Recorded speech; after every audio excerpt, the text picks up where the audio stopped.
This is you in your bed the day before that exam, that interview, or that important meeting.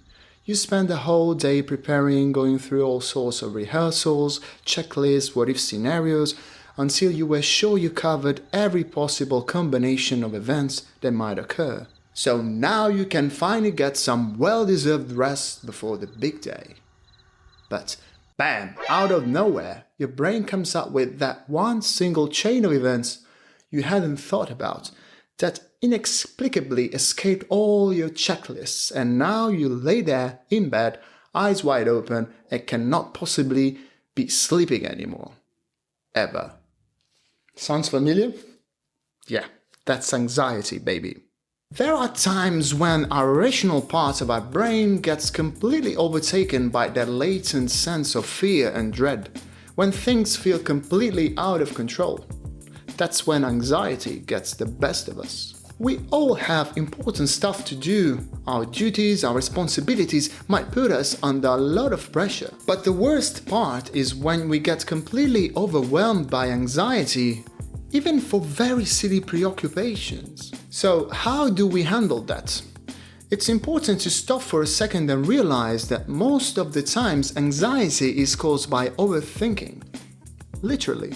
We get into this mental loop in which the more we think, the more we end up focusing on what might go wrong, the more anxiety kicks in, the more we lose our sense of control, the more we panic. This gets into a vicious cycle that turns every single thing, even the most minute issue, into a giant unclimbable mountain. So how do we break this loop?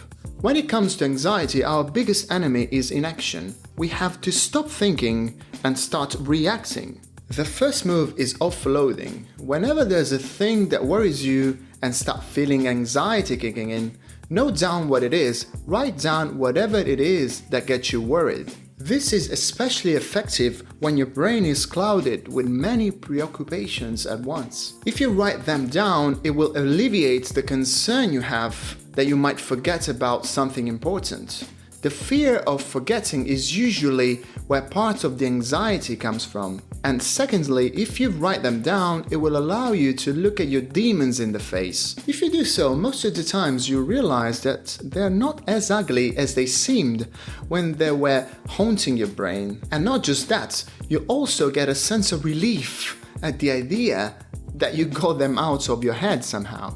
Okay, so offloading, that's your first move. The second one is narrowing your focus. When you are in the grips of anxiety and overwhelmed with 1,000 concurring thoughts, your rational brain is totally impaired, and so are your long-term planning abilities. In that state, there is no way you can come up with a comprehensive plan on how to fix all the issues that cloud your mind in that moment. Okay, so what do?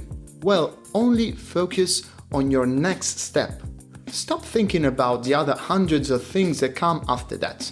Take it one step at a time. Tell yourself, I cannot possibly do everything at the same time, so right now the best thing I can do is to focus on the next one.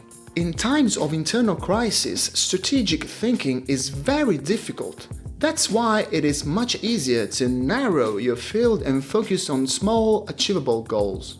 Okay, next time anxiety is getting the best of you, remember, offload and refocus. Sometimes anxiety is also caused by the fact that we feel we are not making good use of our time. That's why I made a video that is all about managing our time more effectively. Go and check it out, but only after you have subscribed and liked this video. See you there. Bye.